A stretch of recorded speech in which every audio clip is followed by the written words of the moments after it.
স্বৰ্ণবাজাৰ ৰাইজ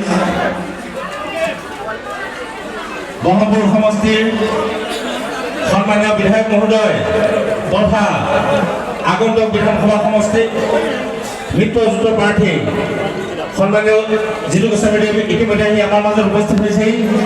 তেখেতক আমি এখন ফুলাম গামোচাৰে আদৰণি জনাবলৈ অনুৰোধ জনাইছোঁ। লগতে এখন চেলেঙেৰে তেখেতক যুৱ মৰ্চাৰ পৰা আদৰণি জনাব। এইবাৰ